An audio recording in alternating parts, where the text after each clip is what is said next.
মুফতি আনিসুর রহমান আশরাফি দুনিয়া নিয়ে একটা অসাধারণ ওয়াজ বলল। চলেন আমরা দেখে আসি। দুনিয়া তেমন কিছু না, দুনিয়া ধোকা। দুনিয়া কি? ধোকা। দুনিয়া ধোকা, দুনিয়া তামাশা। ওমা হাদিহিল হায়াতুদ দুনিয়া ইল্লা লাহবুন ওয়া লাইব ওয়া ইন্নাদ দারাল আখিরাতা লাহিয়াল হায়াওয়ান লাউ কানু ইয়ালামুন। আল্লাহ তাআলা বলে দুনিয়া হচ্ছে তামাশা। উদানির পিসা হুজুর রাহমাতুল্লাহ আলাইহি বলতেন, রে বাপ, মানুষ যখন বিকাল বেলা খেলতে যায়, কিছুক্ষণ খেলে টেলা সন্ধ্যা হলে আবার ফিরে চলে আসে। দুনিয়া এরকম খেলার মাঠ, কিছুক্ষণ দৌড়ঝাঁপ কইরা আবার সে কবরে চলে যায়। চলে যায় কি না বলেন? এই দেখতে দেখতে জলজ্জান্ত মানুষ, হাত পা, শরীর, চেহারা, নাক, চোখ, কান সব নিস্তব্ধ হয়ে যায়। চোখ আর এই যে পলক পড়ে না, নিঃশ্বাস আর নেয় না, হাত আর নড়ে না। মৃত্যু এসে তাকে সব থামায় দেয়, স্তব্ধ করে দেয়। আল্লাহ তাআলা আমাদেরকে বুঝার তৌফিক দান করেন। এজন্য বাপ ভাই, সবার কাছে মেহেরবানি করে অনুরোধ করছি, আমরা প্রত্যেকেই ফিকির করি, আখিরাতের জওয়ানও ফিকির করি, মুরব্বীরাও ফিকির। চাচাদেরকেও বলি, ভাইদেরকেও বলি, বন্ধুদেরকেও বলি, দোস্ত, যদি বিষয়টা এমন হতো যে 60 বছরের পর থেকে মানুষ মরে, তাইলে আরো কিছুদিন ফুর্তি করতাম। যদি ঘটনাটা এমন হতো 50 বছরের পর থেকে মানুষ মরে, এর আগে স্বাভাবিকভাবে মানুষ মরে না, তাইলেও তো তুমি ফুর্তি করো।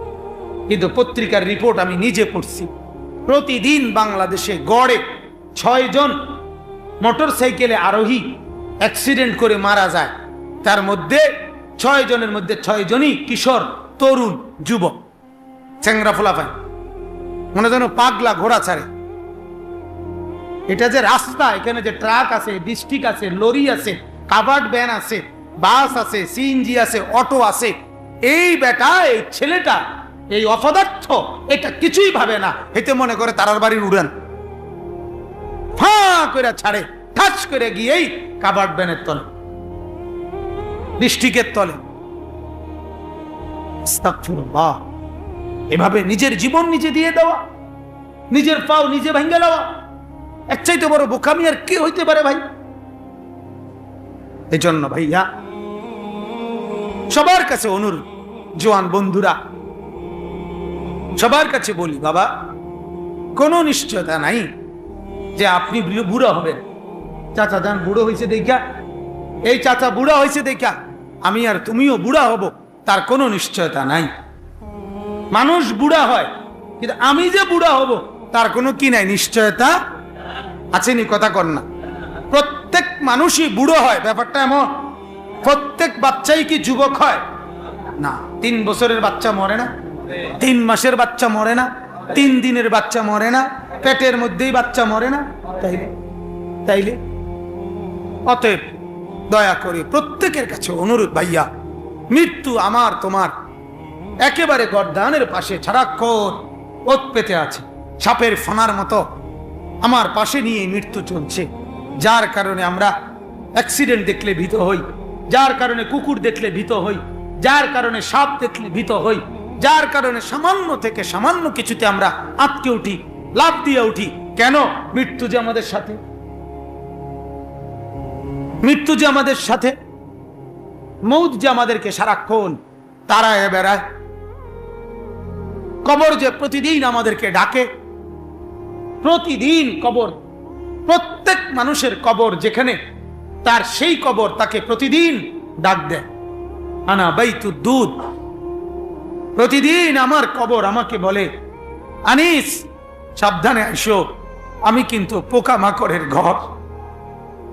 আনা বাইতুদ দুধ, আমি কিন্তু এসি ওয়ালা রুম না, আমি দামি খাট পালঙের রুম না। কবর আমাকে বলে, আনিস, আমি কিন্তু পোকামাকড়ের ঘর। আনা বাইতুল ওয়াহদা, আমি একাকী ঘর, একাকী ঘর, যে ঘরে আর কেউ থাকবে না, কেউ না, কেউ না, কেউ না। আনা বাইতুল গুরবা, 3 নম্বরে কবর বলে, আমি বড় অপরিচিত ঘর, তুমি তো মানুষের ঘরে বাথরুমের দরজা দেখলেই বুঝো এটা বাথরুম, এটা পাকঘর, এটা বারান্দা। কবর বলে, হে আল্লাহর বান্দা, কবর এসে দেখে কিছুই চিনবা না, ডান বাম কিছুই পাবা না, আমি বড় অপরিচিত ঘর। সেদিন আমার মসজিদের এক মুসল্লি মারা গেছে। উনি শুধু দোতলা, ঢাকা বনানীতে বাড়ি করছে 2 তলা মাত্র। 4.5 কোটি টাকা খরচ গেছে শুধু উনার দোতলা ডুপ্লেক্স বাড়ি করতে। একটা প্রাইভেট ব্যাংকের ভাইস চেয়ারম্যান, কোটি কোটি কোটি কোটি টাকার মালিক, হাজার হাজার কোটি টাকার মালিক, মারা গেছেন। তো আমি বললাম, আমার ওনারা ঘনিষ্ঠ 2 জন লোক বলতেছে, হুজুর বিশ্বাস করেন, বলতেছে ওনার সন্তানরা হাসপাতাল থেকে শুধু রাত্রের জন্য, পরের দিন জানাজা, রাতের জন্য লাশটা ঘরে আসে, ওইখানেই মর্গে হিমাগারের মধ্যে হাসপাতালেই ফেলায় রাখছে। 4.5 কোটি টাকার বিল্ডিং যে বাবা দিয়ে গেল, সেই বাবার কপালে লাশের শেষ রাতটাও জুটল। হ্যাঁ,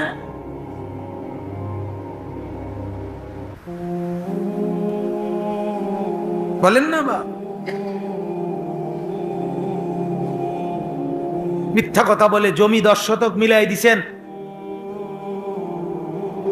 1 বিঘত জমি মিলাই দিছেন নিজের বাড়ির সীমানার লগে।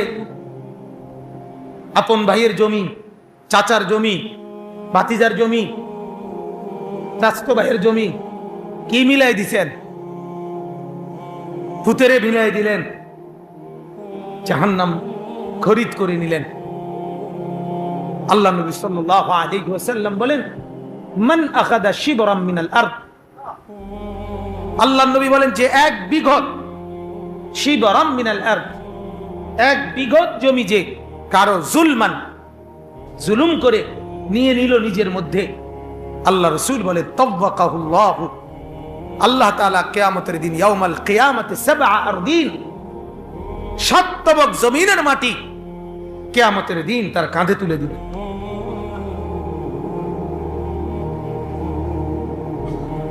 এজন্য বাপ ফিকির করেন, ফিকির করেন, ফিকির করেন। এসেছি ফিকিরের কথা বলতে, মনে করাই দিতে, আখিরাত স্মরণ করাই দিতে। আমরা আখিরাতের ফেরিওয়ালা, কবরের ফেরিওয়ালা, ফেরি করি, ফেরি। হুজুর এই মাত্র বলতেছিলাম যে দিন রাতের এই দৌড়াদৌড়ির কারণে গলার থেকে এখন আর আওয়াজ বের হয়।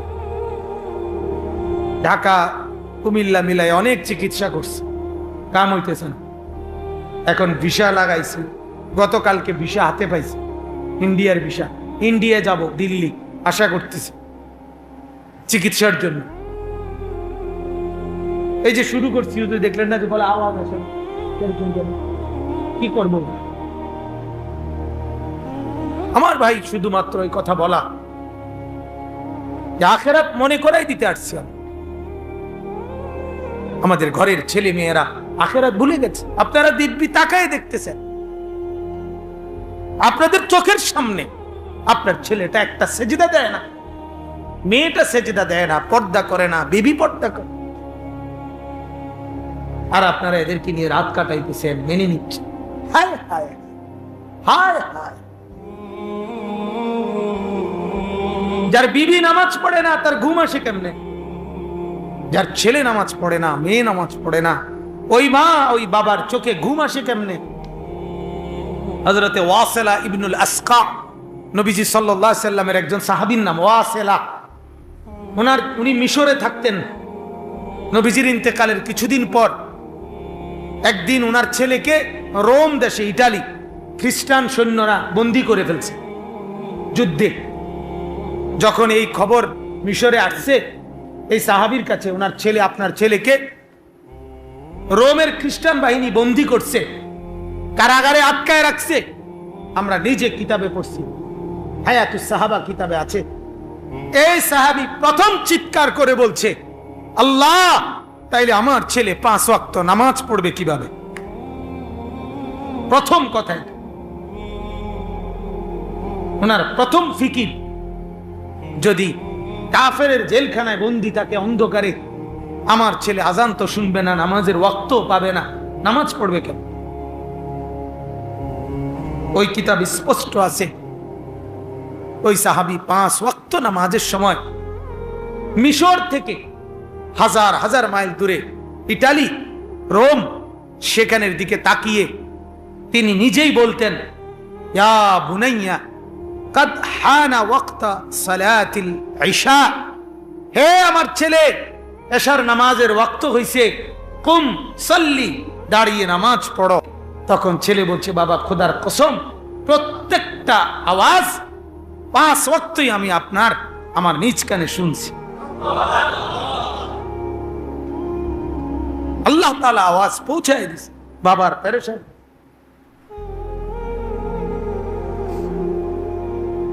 হ্যাঁ, কোরআনে আছে ইব্রাহিম আলাইহিস সালাম তার ছেলে ইসমাঈল এবং হাজেরা ওনাকে যখন ওই কাবা ঘরের কাছে মরুভূমিতে রেখে আসছেন। আপনারা জানেন সবাই, গাছ ছিল না, পানি ছিল না, থাকার জায়গা নাই, বসার জায়গা নাই, ছিল কিছু? কথা বলেন না, কিছু ছিল কিনা বলেন না? শুধু মা আর ফুত ছাড়া চতুর্দিকে আর কেউ ছিল কিছু? ওই অবস্থায় ইব্রাহিম নবী আল্লাহর কাছে হাত তুলে বলছিলেন, কোরআনের আয়াত, রব্বানা লিয়ুকিমুস সালাহ, আল্লাহ রেখে যাচ্ছি বিবি বাচ্চা, ফরিয়াদ করছি তারা যেন নামাজ আদায় করে। পরের বেলা খানা খাবে কি? পরের ঢোক পানি কোথায়? রাত্র কাটাবে কিভাবে? একটা বারের জন্য ইব্রাহিম নবী বলে নাই, বলছে মাওলা যেন নামাজ পড়ে, নামাজ পড়ে।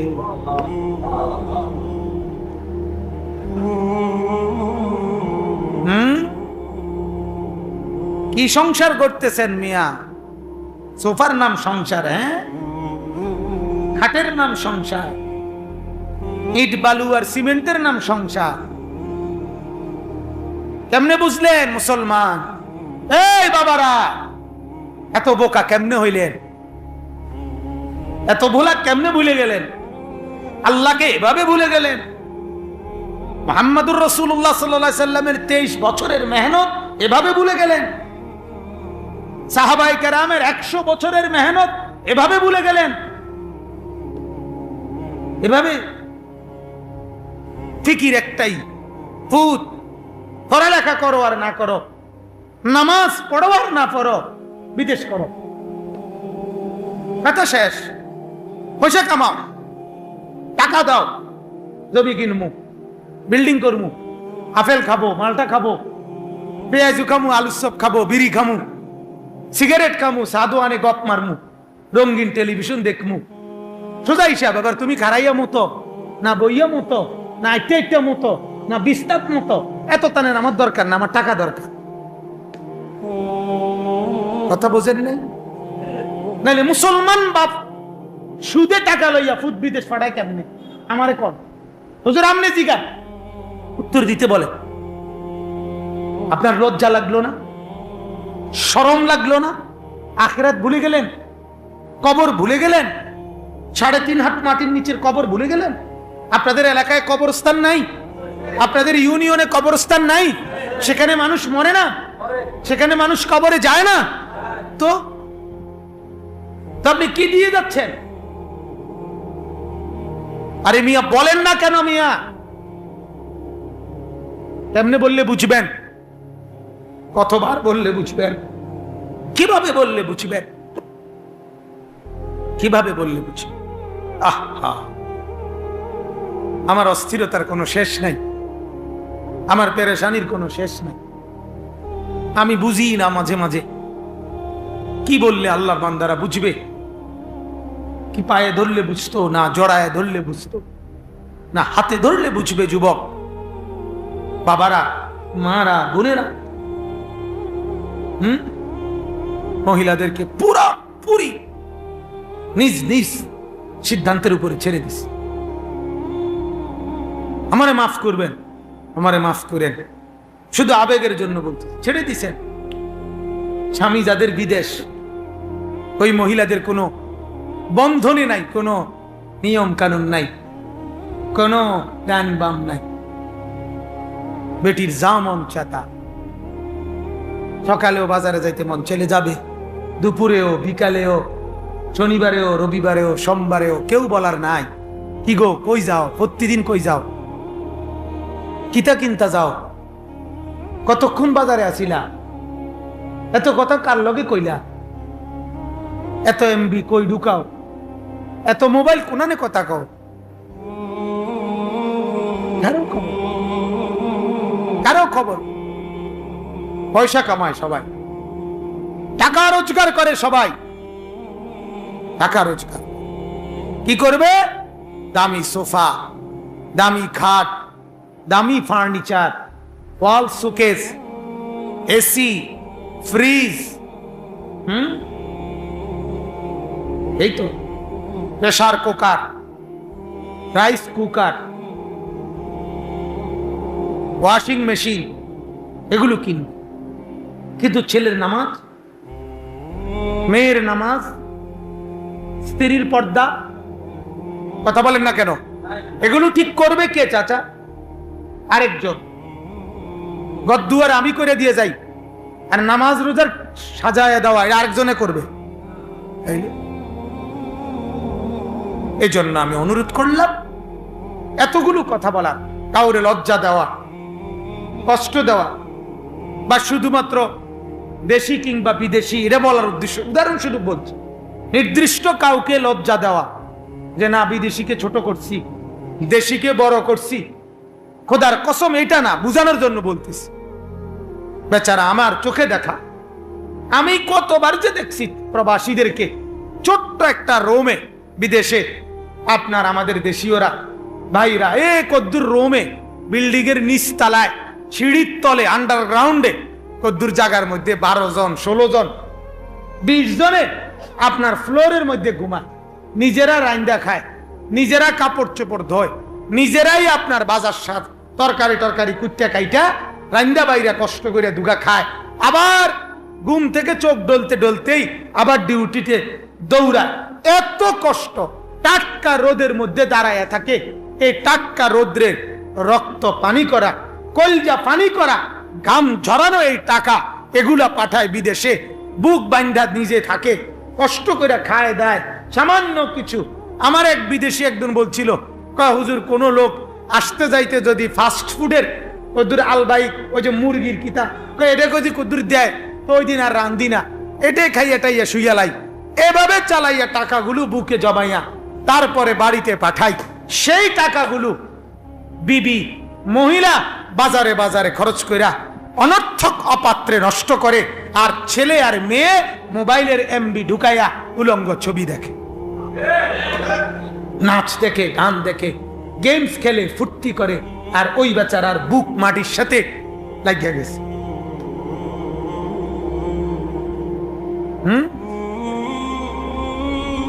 এই কষ্টের কে ফায়দা হলো? আল্লাহ তাআলা আমাদেরকে বুঝ দান করেন।